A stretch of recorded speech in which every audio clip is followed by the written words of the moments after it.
Well, welcome. Thank you all for being here this evening. My name is Brittany Coville. I'm the Executive Director of the Mandarin Museum and Historical Society. And it is my pleasure to welcome Judge Emery Davis to the stage with us this evening for our next installment of our third Thursday lecture, the theme of which is our Mandarin neighbors. And I really love this Scream series because it highlights the diversity of the Mandarin community. And Judge Davis's story is a very poignant one. And it's not only a poignant story, but a story through which we can get a view of U.S. history in general and Jacksonville's history and as it relates to the Black community and all of us over time throughout the 20th century. Before we get started, I would like to thank Mandarin Community Club, and through their wonderful partnership with us, we are able to host these lectures here in this beautiful space. I would also like to thank the Cultural Council of Greater Jacksonville, the City of Jacksonville, who helped to fund our programming and operations throughout the year. And then also our sponsors for our Mandarin neighbors specifically, and that is Endless Summer Roofing Company. They are really wonderful people and my neighbors and the most honest roofers in Jacksonville. So if you need a new roof, call Endless Summer Roofing Company. And then also the Ritter Soares team. They are a team of realtors with One Sotheby's International Realty, and they are also Mandarin residents and wonderful supporters of community. So, I guess we will go ahead and get started. If you need a refill on a drink, go ahead and help yourself, but, don't disrupt the program. I do want to thank and acknowledge our fantastic volunteers, Joe Walsh, who you might have seen back there on the beverage station, and then also, kind of a volunteer, but also our UNF intern, Dakota Fogg, back there in the corner. You may have seen him at check-in. We could not do programs like this without our wonderful volunteer staff. And then also, Ola's Barber here, who is the owner of Ola's Barber Photography. He is a volunteer, but he's also a professional. So this program will be available on our YouTube channel over the next few weeks, and you'll see that in our next newsletter when it is available. And we'd love for you to share that with others. One more thing. Before you leave this evening, we would love for you to fill out a program survey. Program survey results are very important to us because when we apply for grant funding, they ask us for survey results based on our programming. And so we have paper surveys in the back that you can fill out. We also have a QR code that you can scan on your way out and then just fill it out online at your leisure. So now that I've taken care of all of that, we will go ahead and get started. I have with me Judge Henry Davis. He is retired, and he is a longtime Mandarin resident, and he's lived here since the 1980s, but he was born and raised in the Jacksonville community. He also is on the board of directors at Mandarin Museum and Historical Society, and so he has been a wonderful contributor to our organization over the years. And so let's give a very warm welcome to Judge Henry. Thank you.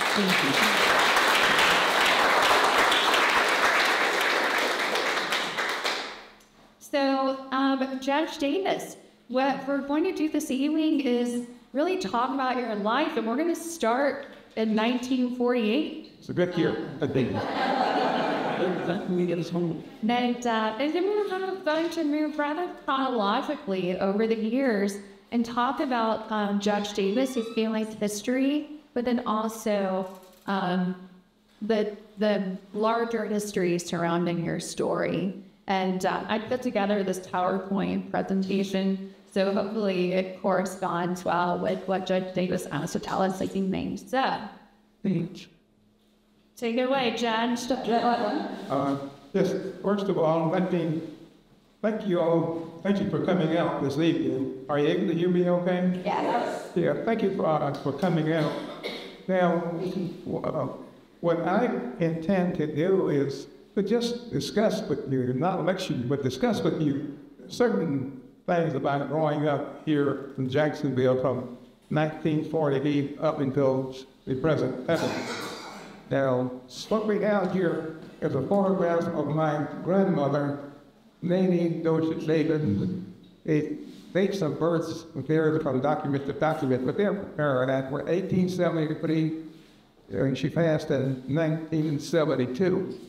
So the reason she is important to me, when you look over your life, you can probably find one person in retrospect who had the most impact on your life. And in my case, that was my grandmother, Nanny Dozier Davis. She was born out in West Florida. She moved here when she was about 15 years old. She became a school teacher. Now, I don't know how it worked back then, but she could read and write, and she became a school teacher. And she educated herself in that course. But the reason I mentioned it is she is an example of what children need. They need a stable person in their lives, someone to guide them. I spent a lot of time with my grandmother. We lived near St. Augustine Road at Emerson, that intersection. She bought a small half of land, built 2 houses, and then our family lived there about 1954. So, and I was about 4 or 5 years old when we moved there. And one experience I had with my grandmother, because we used to have double sessions in school. You know, you go to school in the middle of the day because the school was overcrowded. One group of students were going in the morning. When they're about to come out, we were going in double sessions. But my grandmother had the one that was short, he would be in the morning into my bus test. And so I would beg her for money, basically all morning, but she would make me learn to spell a word before she would give me the nickel, whatever I was begging for. But I remember one word she had me to learn to spell. I never heard of it. I had to learn to spell Eisenhower. Rather than Eisenhower, just any electric. So that must have been, I was 4 years old at the time.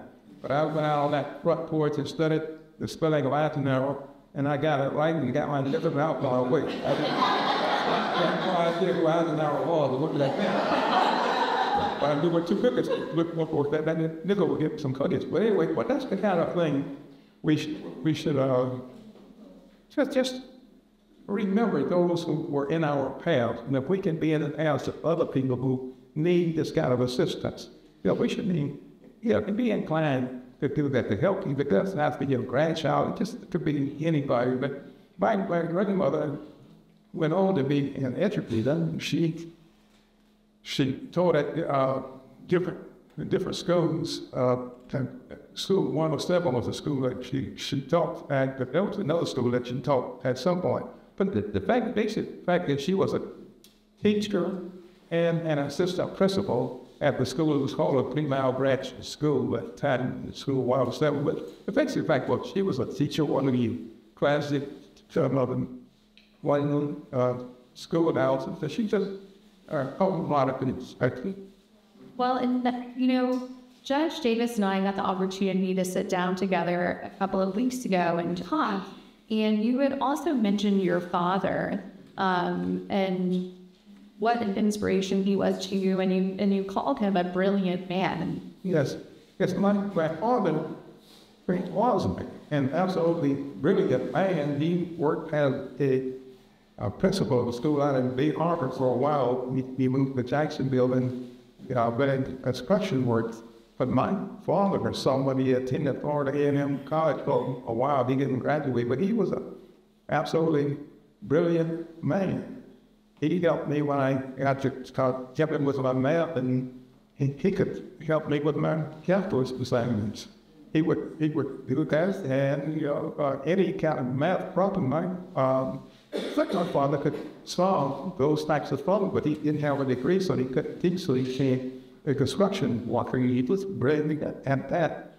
And my mother was a maid. That's with the type of work she did. He was in construction work, and she was a maid, and they raised 5 children. This is the thing I was talking about. They raised 5 children. All 5 of those children graduated from college. These young ladies right here are my nieces and nephews, one of my brother's children, my brother's name Travis. Our nieces are his children and his grandchildren and family. And I have a sister who taught school here in Duval County for about 35 years, one in Vietnam, 35 years. And another brother who was an accountant, graduated University of North Florida. So the point is, when we talk about these things, it's the importance of education amongst Black Americans. So we may not be following because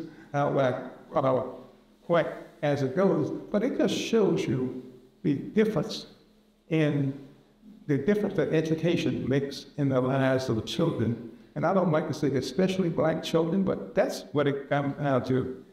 I would say things, having degrees, and not everybody needs to spend 4 years in college for a degree, but if you want to, I'm telling you, I encourage you to do so. So you can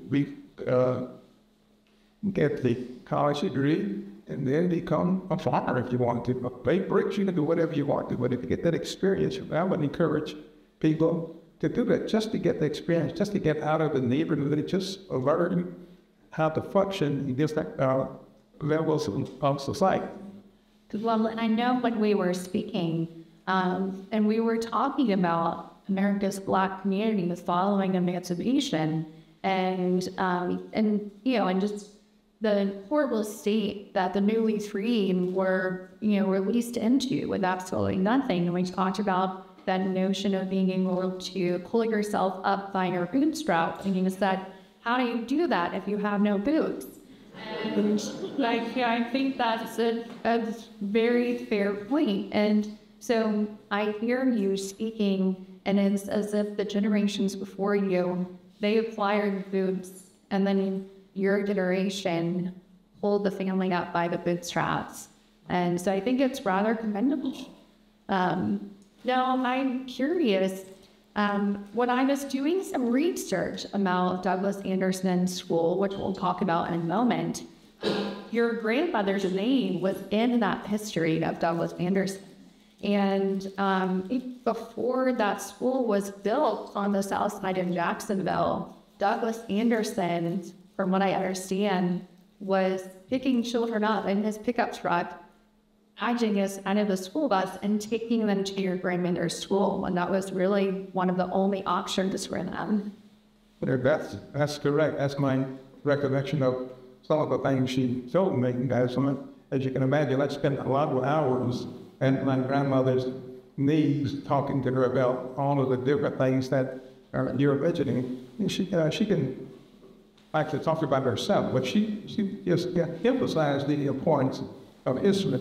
Now, one thing I have, I know you can't see from where you're sitting, this is the book called Celebrating 100 Years Anniversary. I left a copy with Rich if you have a chance to read through it. But this is a program that some of the students from Douglas Anderson put together to acknowledge 100 years of the existence of Douglas Anderson, and a graduate named Leonard Baker in charge of putting the book together. So a lot of the information that I have taken out of this book, Leonard Baker was a successful man, and also when I think you hear the name Leonard Baker, he was an excellent football player. He caught the pass, he was a tight end, and if you would catch your pass behind you, you weren't going to catch it. But he put this book together, so we had some good people to come out of this school, but as far as the schooling situation, just for an overview, imagine going back 100 years, back to 2022 when it was.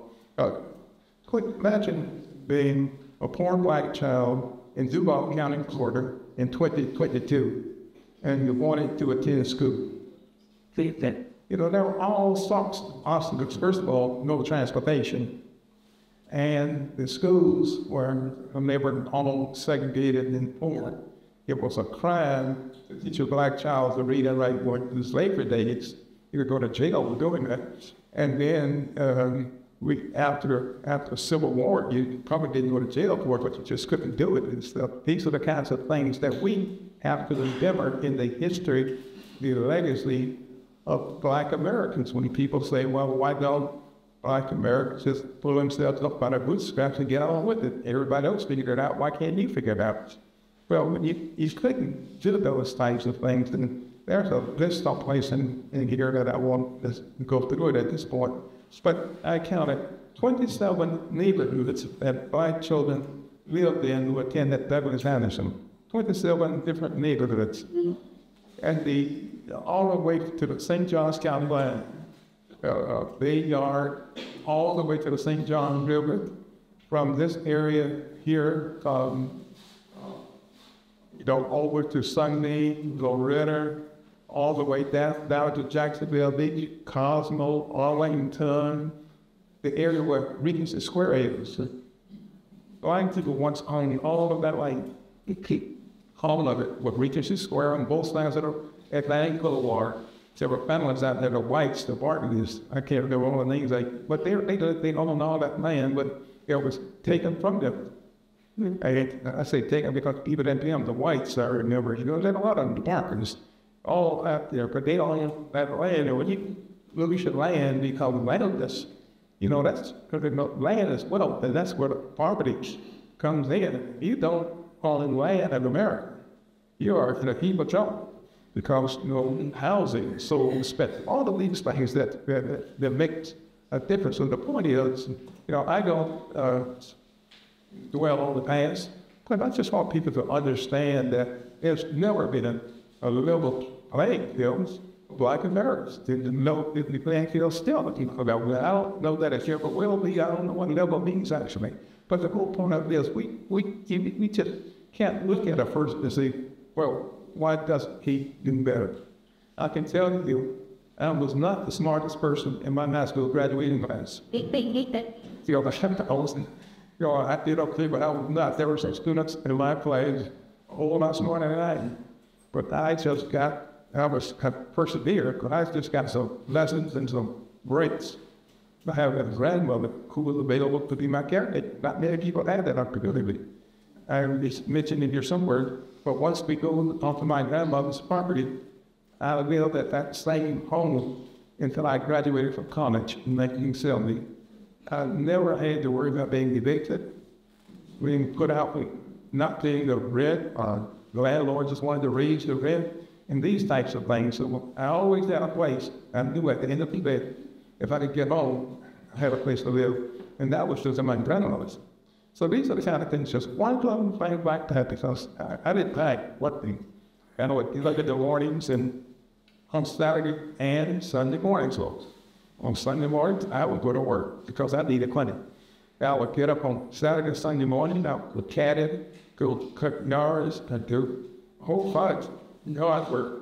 When I think of these things come back to me. I had a friend, I won't come over his name, we worked at Fridays. We were working someplace one day, and the man told my friend to cut the edges. The electric stuff wasn't quick with shoes. So my friend got on it, this line was a good shot. That was more efficient when we could do this.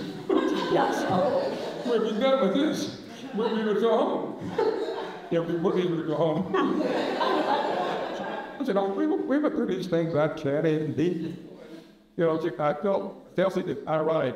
Let's go. I think I turned it out, we like my friends. But it's just ironic.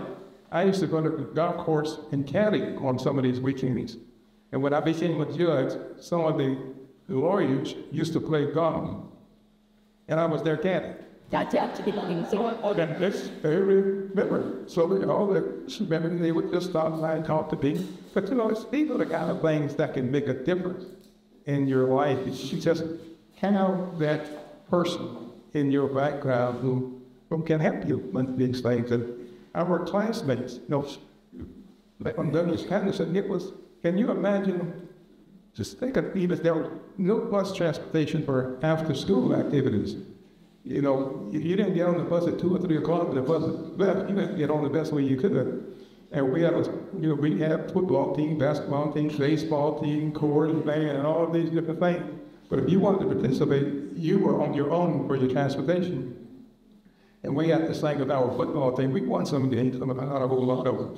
But the whole when I was starting out Monday was one group of boys, Tuesday another group would show up, Wednesday was another group, Thursday another group, and Lord come Friday night, who's gonna show up? Who's going to punt like this time? Who's going to punt? We had a punter. You know, some of y'all can go to the store. We had a waste of time. But we had a punter to punt the ball. But one night he punted the ball and the ball went flat over the field. Yeah. You know? You're talking about some strategy. You know, but these like these are the kind of things that we had. But I'm going to tell you, we had some good, dedicated teachers. We had teachers that Douglas Anderson High School from first grade to graduation. A lot of these teachers had advanced degrees because black teachers were respected. Teacher at all black schools. We had teachers with advanced degrees, master's degrees, degrees in music, mathematics, all of these different trades. But when you are teaching students who would come to class only 2 or 3 days a week, you can't do a lesson plan. You don't know who's going to be in school on a given day. So that's the level of difficulty that we had then, and the difficulty that we still have. When I was in juvenile court as a judge here, that's still a problem. The teachers didn't know from day to day who was going to be in class. And they would try different things like giving students a bulletin or this, that, or work on this, or that. But these are all sorts of problems that we have elsewhere. And I don't like to use the word solution because, you know, people think you can fix it to be done with it. But in America, we are just, I'm just of the opinion that we are never going to create a level playing field unless something drastically changes to everybody. He wants to see that happen. You know, unless everybody wants to see it happen, it's not going to happen. So that's just one of the problems that we have to deal with. Yeah, and I'm sure. I love your story. It's good, famous.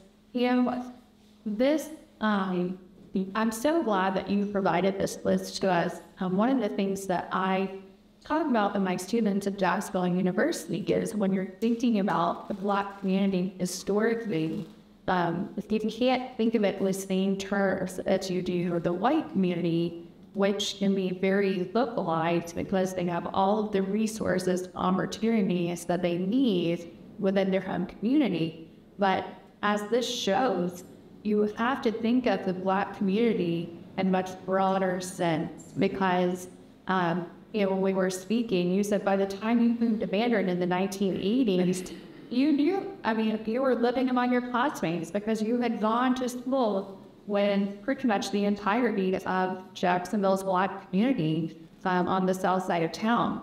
And which, you know, I think is something that, you know, not everyone thinks of. But I do want to show the audience a couple of pictures here. Here's I and this is the shirt. And it was so funny when we were looking at these photos together. He didn't tell me which one he was, and he thought it was going to be really difficult for me to guess. But I guessed right away. So this is you, and this is Evie Barton's 5th grade class. Do you have any memories from 5th grade? Yes, I remember Miss Barton quite well. I remember most of my teachers because they were there for a long period of time. And she would stick out and she smiled. She maybe smiled in that picture, but she didn't always smile. She was a stern taskmaster, and that's what you had to have at Douglas Anderson. Now, I'm not a psychologist. I don't know. I don't know how we could have maintained order at Douglas Anderson without that. But that was just a black and white. Yeah, we had students who they weren't going to behave unless it was going to be either them or Asian. But that just was the discipline. And we had this system. That's not I know, but these are the kind of things that these things were part of the school they had Douglas Anderson. And we had this one teacher, I think she probably would have been arrested. Oh, she would kill. When she would take a student in the closet, she would take a student in the clothes closet and put the pallet on the steward piece. Of course, the student yelling and screaming and carrying on. You know, the rest of the class listening to this ruckus. They didn't want to go in the closet. That was. They went out and teach one day. I don't come away too. That's too much. But he just didn't have the time. He tried to do like the kind of sitting out after the stick up there should read or stuff like that, sort of thing. We had an assistant principal for this project. They put that window down, dog could yell, and they wasn't happy all the time. Then you go out and pick up trash and that sort of thing. I thought these were the kind of things where you need to see the dichotomy between what just needed to be done of the issue. So I did not quite know to Judge Davis in this photograph, this is Maria, anything I am thought as. Yeah. This is now senior. This is our baseball team during my senior year, and this is a year that we won the city championship. I'm going to Steve. I said, it's like position joint. I played second base. Who thinks they know which one is Judge? Yes, you're going to love it.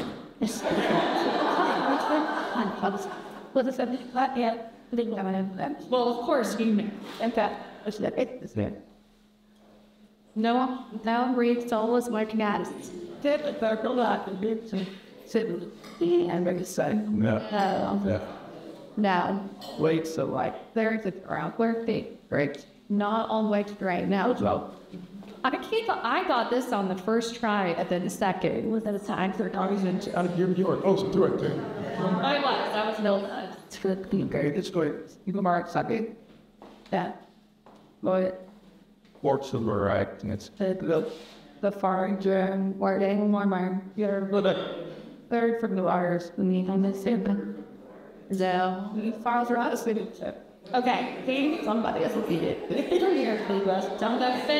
fifth from the right. White Tory is in the white jacket. Now you see it. Yes, that is for sure. So, and we won the city championship. So this would have been in 1966. yes, through the baseball in 1966. That exercise that we went through that gives you an idea of what it's like to be identified from a police file. We're all going to do. Everybody around them, man. Why it's swear. And so when you were playing, you won the city championship, were you able to play white schools or you were only playing other black schools? We were playing all the other black schools. You couldn't play any of the white schools, not during the league. Just as an aside, I don't keep you here all night, but we used to play baseball and softball after school in the South Side area. And there was a baseball field behind the Hendricks Avenue Baptist Church back there, and there's a screen back there. We would go over there. I don't know if we thought about we were trespassing, but we would go over there and play ball. And after school, we saw the white guys lived over there. They would come play with us. So we were all trespassing, but we did play with some white kids, and we lived in an area that was called Larsentown, and so that's on St. Augustine Jordan Road. We would be doing bleep ball, and we would play with the white kids. They would call them white fight baseball and do whatever else we probably should have been doing when we were playing baseball. And so we didn't have a problem with each other as kids, as the adults who were the playing. Yeah. You had said that you were on a sandlot team called the Southside Hogs, and you played some games over at Walter Anderson Memorial Park. Yes, we had that thing called the Sunbeam Braves. Some of you all played on the Sunbeam Braves probably. And the Mandarin Hawks from the south side of Jacksonville. And we would play sandlot baseball with black teams, just throughout the state of Florida. And just as we decided we'll get that. But the whole Florida, you didn't have GPS in your cars back then. You were lucky to get them cars to start.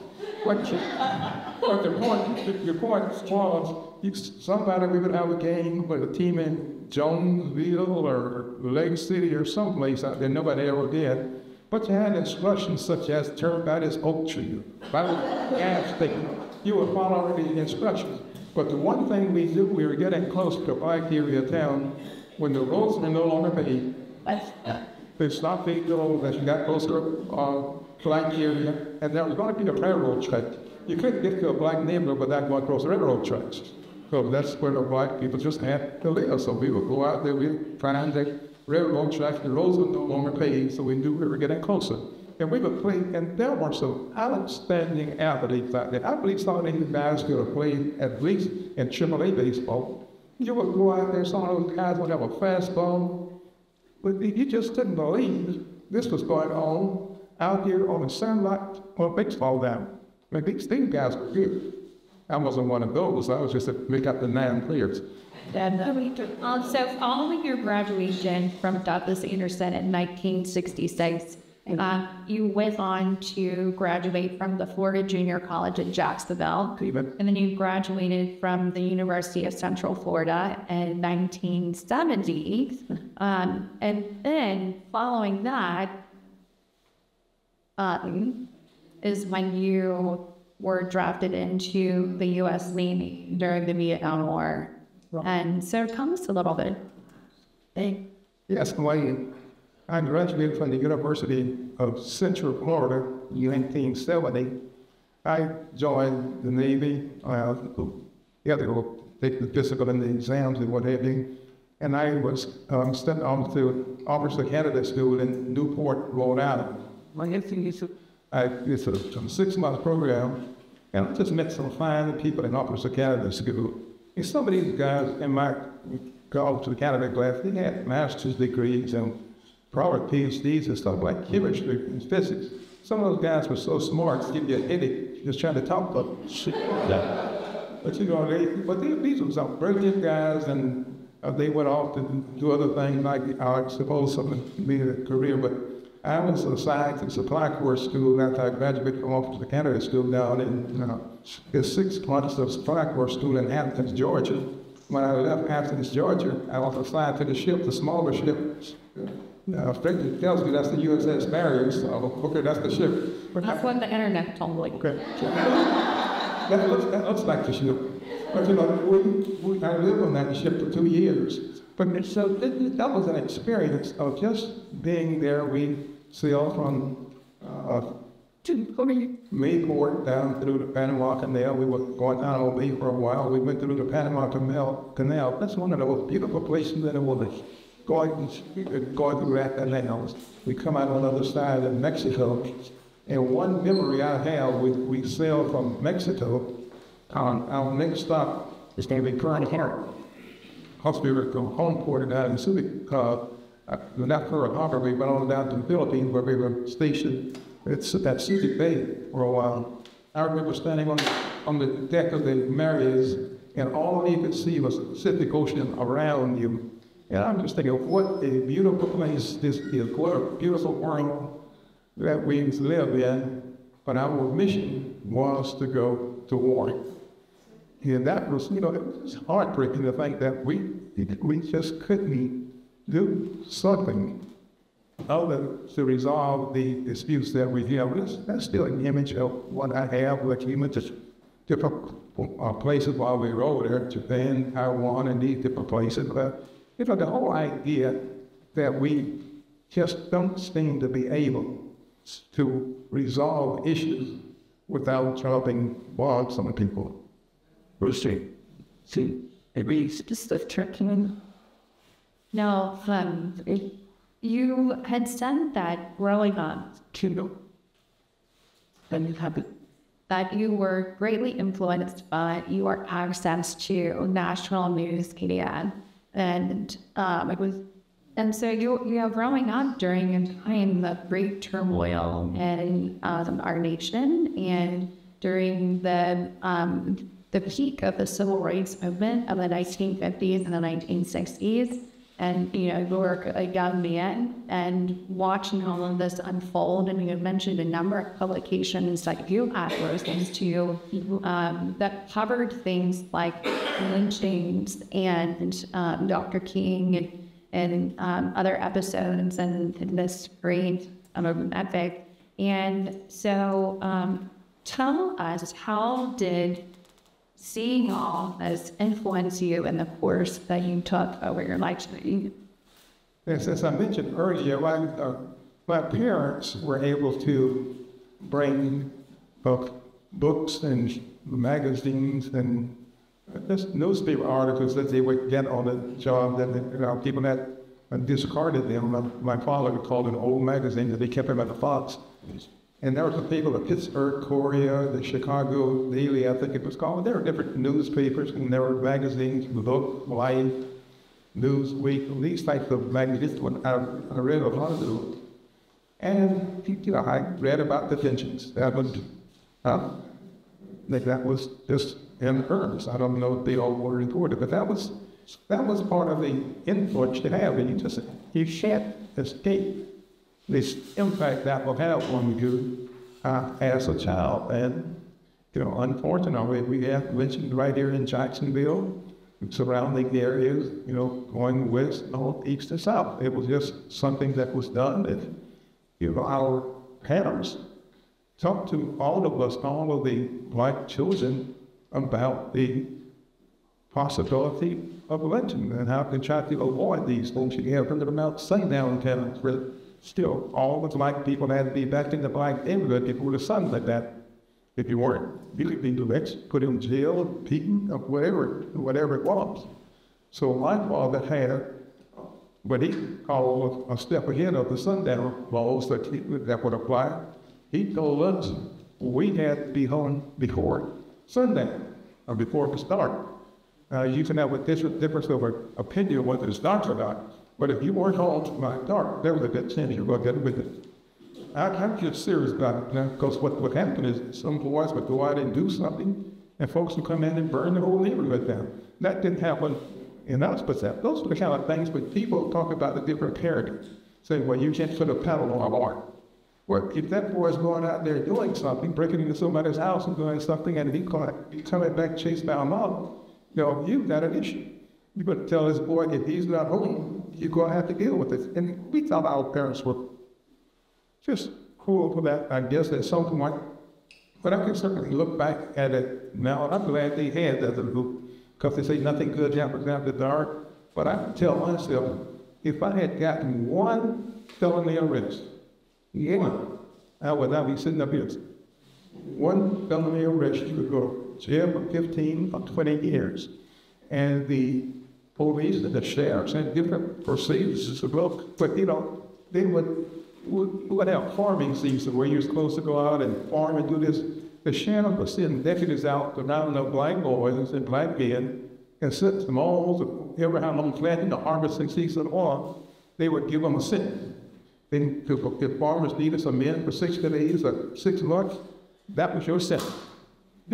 All you would do was walk down the street and got arrested. And the sheriff would get paid.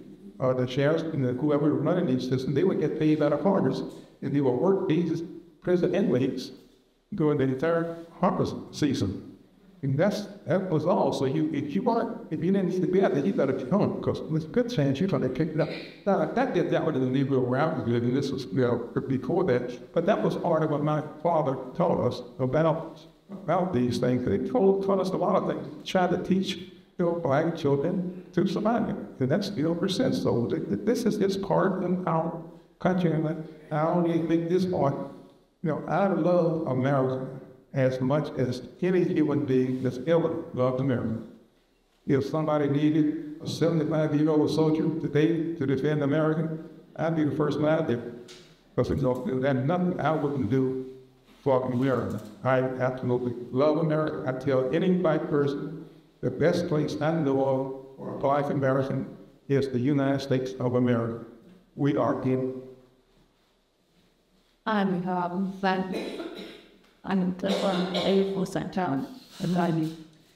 And you had also mentioned to me that not only the realities of this and how it affected the way you were raised and the way your parents lectured you and raised you to make sure they were safe, but it also inspired you to study law because you really felt that you could make a difference. And so following the war, you were able to utilize the GI Bill to attend the College of Law at Florida State University. So tell us a little bit about that.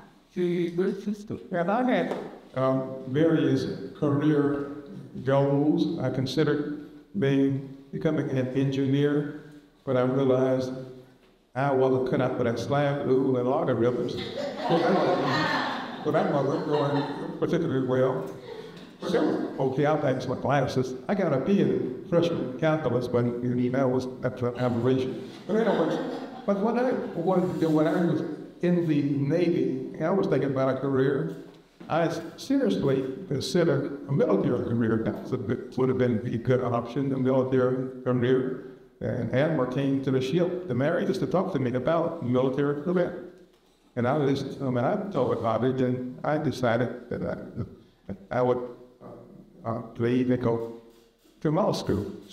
Because, I just wanted to do some things in the broader community. And it was the idea was not to go out and necessarily get rich and do all those things, but just to have some impact on the community. And I'm glad I did, because I believe I was able to have an impact as later, as a lawyer and as a judge. As a lawyer, we would take cases that a lot of law price wouldn't bother with. It's too small. There's no money in this, and get out of my office. And sometimes we would get cases from the lawyers turned down because it's going to be too much work. And we could take those cases to do quite well with it. So it was a benefit to us. So I appreciate the opportunity to learn to stay comfortable. And you had told me that you did not really experience any overt racism.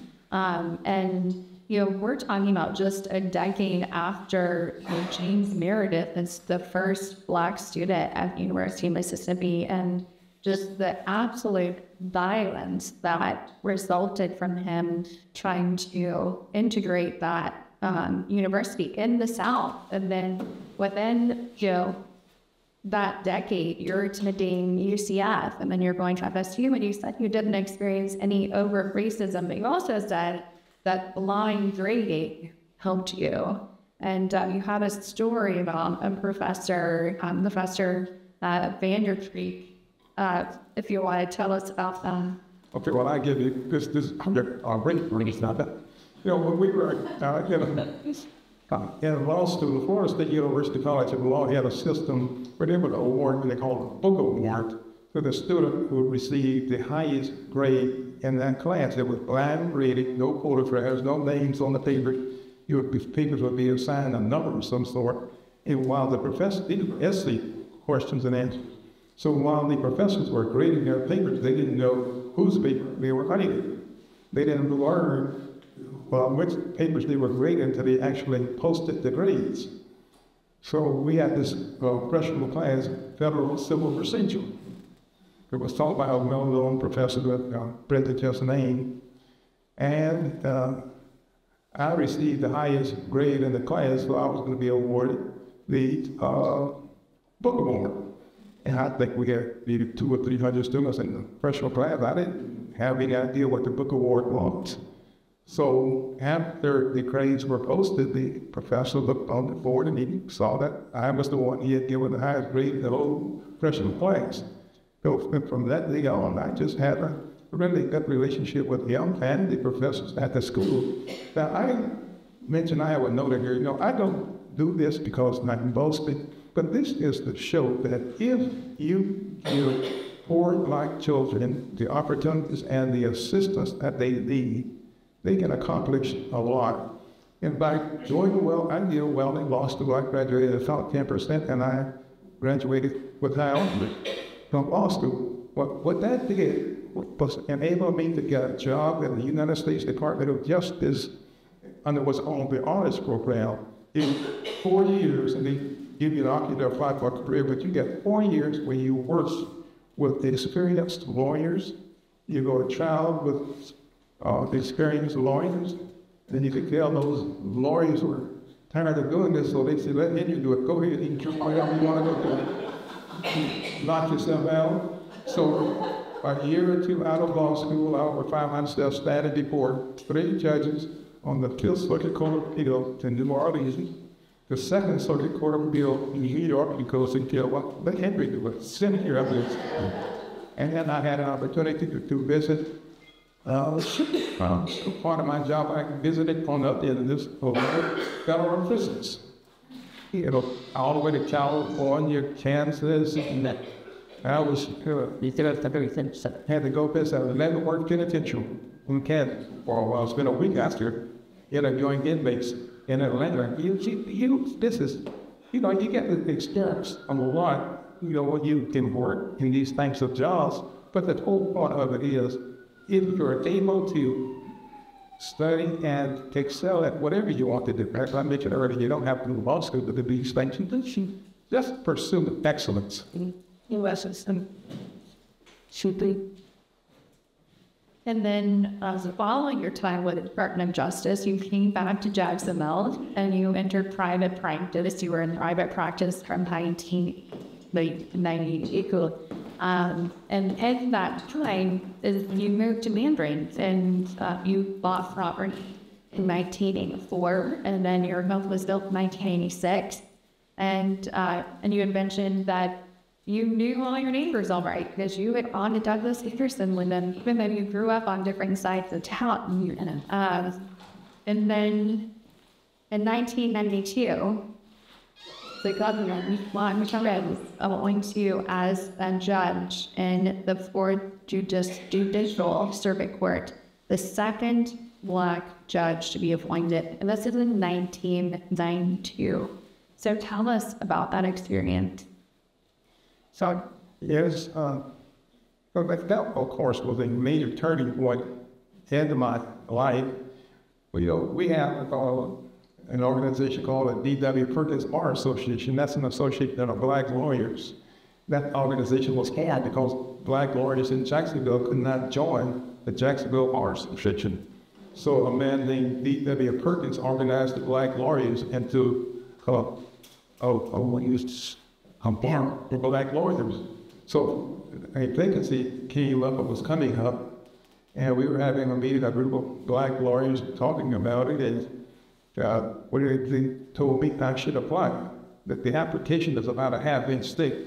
So I covered telling them, now what are the chances of me being appointed to this position? I'm going to have my secretary spend a week typing this application, and I didn't get about what needed. But they persisted asking me, and I went on and I applied. I didn't make it the first time, but after the first time I didn't make it, one of the lawyers in them came to me and told me, a black woman is, she took order that she would see to it that I at least got out of the committee to get my name before the governor. But it came up that for the second time I applied, put the application in, and sure enough, my name was one of the three names that went to the governor. He's required to select somebody from the three names the bar, the committee sends up to. So my name, I would say, well, you want a black guy, a white guy, somebody you chance to get in the deal. But anyway, I was in my office one day and the phone rang, and my secretary telling Mr. Diggs, Judge Lawton Child was on the phone. Because we knew he only called the lawyer he's going to appoint. And so Judge Governor Lawton Child was on the phone. He picked up the phone and started talking. And the only thing he said to me was, he wanted me to do a good job. And that's all he said, wanted me to do a good job. And I did my best to do a good job. That's the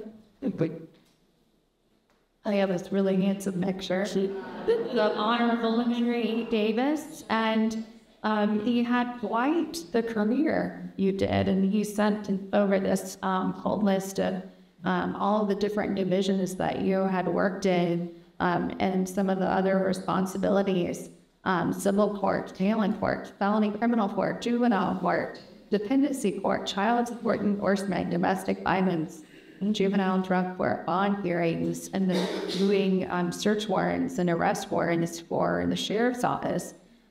Is there, maybe this is a crazy question, was there one division or court that you preferred over the others, or one that stands out to you the most? Well, actually, juvenile delinquency court is the one that I believe was the one you can have the most impact, and that's the division that most judges run from, because it's never in the cycle, but in that court. But what I liked about that was that got to meet kids, before they had become harsh just committed to a certain type of lifestyle. And the juvenile delinquency is related a lot to the dependency court division because they run hand in hand. Quite often a family would have some children in juvenile delinquency court, some children in delinquency, and they go back and forth because the root of almost all of this is poverty, absolute poverty. People can and should do things to help themselves. You do the best you can. But people just don't understand the climate in which black poor children and white poor children have the same problem. But poor black people live an existence that people who have never been poor can't comprehend. I remember talking to a white lady one time who was about this article I had read in the paper said, for some help, something you can do to improve your health. I'm free. Get a good night's sleep. That's what, you just get a good night's sleep, that's going to solve it. Do that if you don't have a house. If you don't have a bed. If 15 people are living in a one-bedroom, one-bathroom house, one refrigerator, fighting going on upstairs, downstairs, all around, some man in there beating up somebody, I'll get a good night's sleep. But these are the kinds of things that we just had to, I wanted to be in dependency court and the delinquency court because I could understand that. Sometimes the young child will come to court, delinquency court, dependency court, or something, and fall asleep. And the judges will be yelling and screaming at that kid. Well, that kid may not have gone to bed the night before. That kid may have been up 24 hours, 48 hours with no sleep, and not a judge yelling at the mom, well, why is that child falling asleep? I don't know why he's falling asleep, but these are the kind of things that people don't understand. The dynamics of these different families. And we have this thing, choice, and kids run away from home. When you live in some of these homes, you'd run away to them. So maybe you get tired of getting raped and beat up. It's like, we have people who just can't comprehend the hell that some of these kids are built through. And also, it's really freezing nights. Kids breaking into cars and not trying to steal a car, some of them don't, but not all of them, they just want to get out of the car. And that's the bad decision to break into somebody's car. You might get shot. But these are the kind of things that people make terrible decisions. Shoplifting. You have girls shoplifting sanitary napkins. Well, if your parents can't buy them, you want to get them. You don't want to go to school without your sanitary napkins if you need them. So these are the kind of, so you go to Walmart and you get arrested. So these kind of things that, this poverty is just so misunderstood that people just think everybody's middle class. Well, and you were the second black judge to be appointed to the circuit court in Northeast Florida, but for many years you were the only black judge on the bench in Northeast Florida.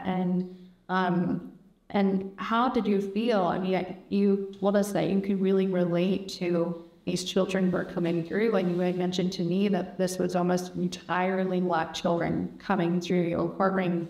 As the only black judge for many years, did you feel this overwhelming burden to really make a difference in their lives? Well, I never thought of it as a burden, but it was a major task.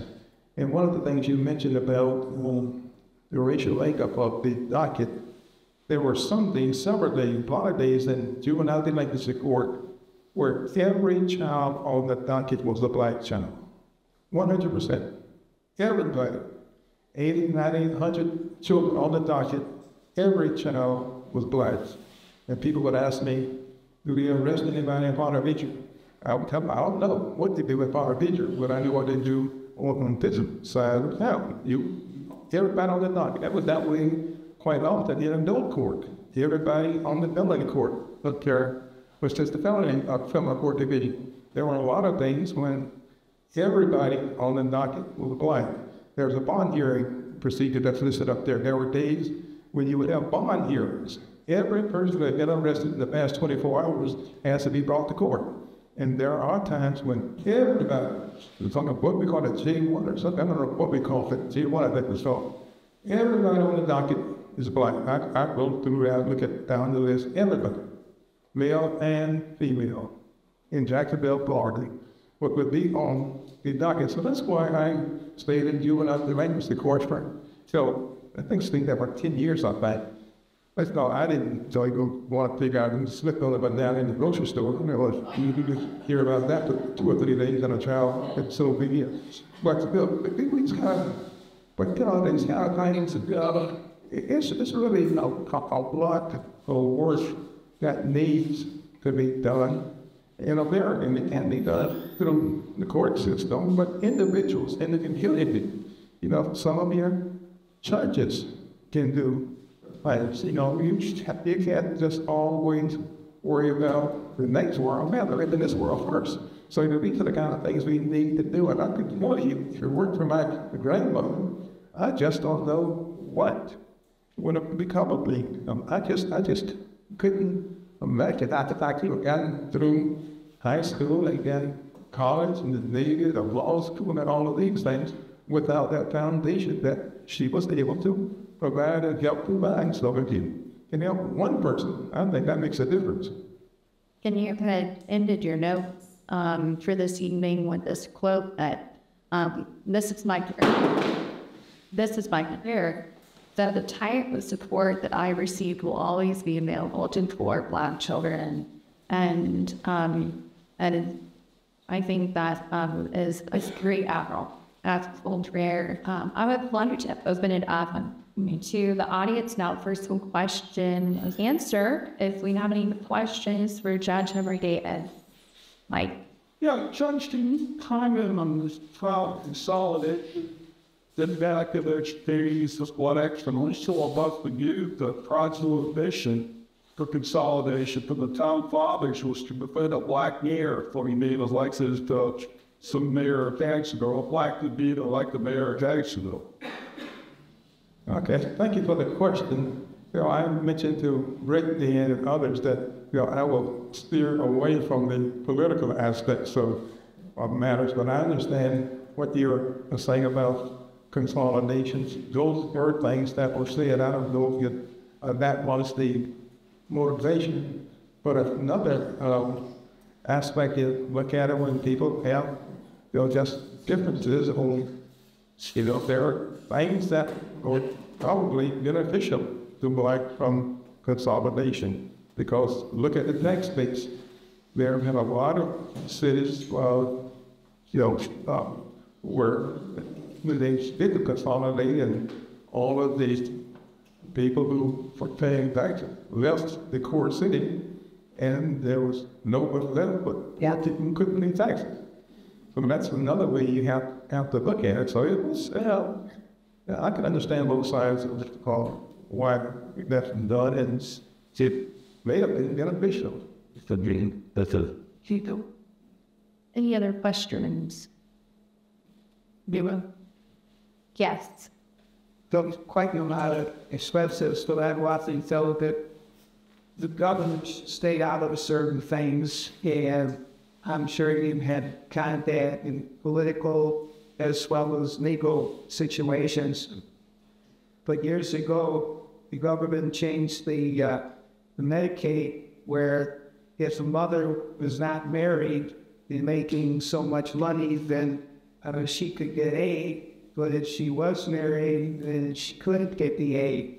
And the talk is there's so many Black single and white single mothers, yet they're living with their boyfriend, which is their the father of their children. And do you think that the laws of the country have really hurt the development of Black families? There's so many of them not having father in the family. It has to do with the way the law is.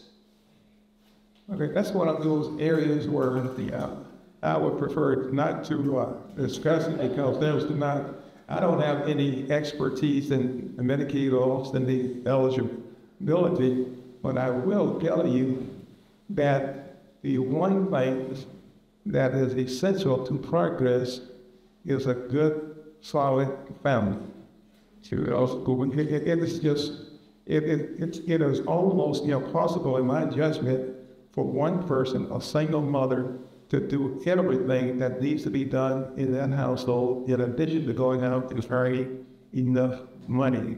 You can't afford child care to begin with, transportation, all of these things that you need. So one of the things that people can do to help themselves is to form good, solid families before they start having children. That would certainly help.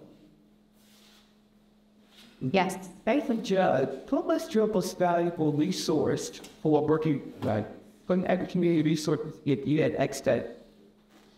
Well, when we are working with the dependency children, that's the Department of Children and Families. They have grants that they help people. You can give people support to help people to find housing and help people with their schooling, where they have teams of social workers. I call them social workers, but they may have different titles. They would go out. You can sign people to go out and find the families and bring the families together. You can bring the families into court. You get the fathers of the children who quite often are not supporting the children. You get some child support, but you can't really raise a family on sporadic child support. That's how you do the best you can. But you just have to get people to understand that children are expensive. You gotta teach the bottom line. Child needs some child care figures, and those people's child care is more than they can earn. Years. So that's good. Yes, so. What is a lot much later question? What years did you play the ACP? Because I played it as well. Thank you. Like to that. What years I did what? Play the ACP. Yeah. Please see the place. Oh, okay. That's capital that's the it's just probably that probably early 60s, late 50s, early 60s. Further late 60s. I've been there, and that's it. So we go out there. That was a nice, all the years we played back there, nobody came and chased us off. I guess if they had a game, they might have chased it off, but they didn't bother us. They just played until somebody took it. Nobody bothered us. We would play and think about balls and go back on until we could back, because the field was smooth out there. We were playing on fields that were really bumpy, clumps of grass. You ran shortstop or something, second base, the ball hit a clump of grass and go out to that pitch in your face. I'll say those fields haven't improved much because my oldest son played on those fields. That's about, I'm 15 years ago. The fields still were great. It's other questions. Yeah. I enjoyed your speech, Judge. What about you, Douglas Addison? Pretty much the same time. I'm a little bit older than you. Yes.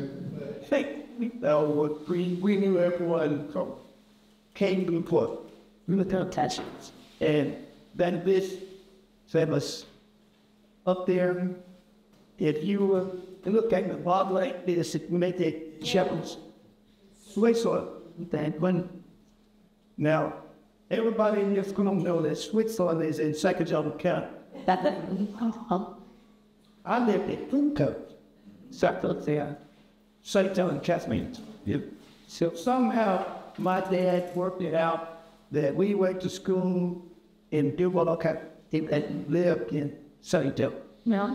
And there was one student that lived in situation, Bertha B. King, lived down just at us on those right side treatments of the baby.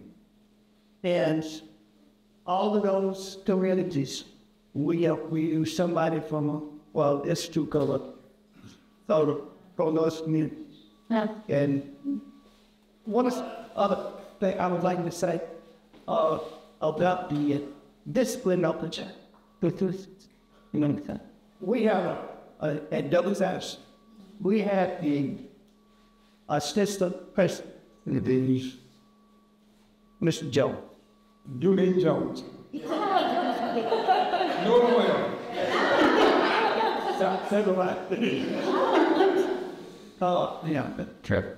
The teachers and the presidents that tell us, they kept us straight. We need more of that today. If the system would get out of these families and let the parents raise their kids, we will have better communities. That's what's wrong with our kids today. We can't raise them. If you were the power one today, they won't put you in jail. Yeah, and like he was, but like Judge Dave said, we talk about great things. I raised 3 boys, and my youngest, the oldest, he'll be 61 this next year. And the only time he went to jail was he got caught tasting of chemicals. And the rest of them, you don't talk to us. But my point is, my wife and I, we talk. You go to school, you don't mind teach it, do what you told, and you not be felt that you told. And they did. When I was little, my dad taught me to say, I wasn't afraid of police, I was afraid of the dead. And right there. That's the way segregated. Yes, that's a look name. I have a picture. My wife showed me, third grade or 4th grade class. There were 63 kids in the class. They were all sitting at their desks with hands folded, slightly looking at the side. And now the teachers can't even have 15 kids in the son. Whose fault is teachers, child, the parents? Whose fault is it that now they can't even control 16 kids? Thanks. I should tell you, I don't know about the numbers, but I can certainly tell you that education begins with discipline. Yes. That has to precede anything. If you don't have discipline, you're not going to be able to educate. And when we talk about the SAT scores or whatever scores they're concerned about, you just ask yourself, who is being prepared? And it's another problem when you look at it. You were saying what you can and can't do with the student. I don't know it, as I said before. But the whole point of it is, 1 or 2 students can destroy the atmosphere in a classroom. You could have. There's no reason you shouldn't be able to teach 60 students if it's necessary. That's not an ideal thought. But if you have 60 students who are well behaved, you probably could do a good job of teaching them. But 15 students in a classroom with 3 getting disrupted, you're not going to educate anybody. And that's the thing that I don't like about the system. You allow somebody else to hold back the good students. You try to prepare somebody to be able to study organic chemistry by high school. But you have these people no idea, no plan to go to high school to begin with. They don't care anything about chemistry. They don't care anything about biology. They don't care anything about music. They don't care about anything but being destructive. And you just can't let that happen. And when you compare some of these situations with private schools, a parent is paying $25,000 a year to send his child to school or her child to school, they want that school to have discipline. So if you're going to be destructive, you better send them someplace else where they don't have to behave. Well, Judge Henry Davis, I want to thank you so much for being here. A theme throughout this evening and when I've talked to you in the past is you're a very humble man and you've accomplished so much in your lifetime despite all of the barriers in your way. And you remain humble even though you worked so hard to pull yourself up by the bootstraps. I want to mention on the table back here to my left, Judge Davis has brought a collection of books. They're not for sale, but it's recommended reading. And so we brought them to put on display so that everyone could take a look at these books and hopefully check them out through your library or order some. But thank you again, Judge Davis. We really appreciate your, and let's give it a round of applause.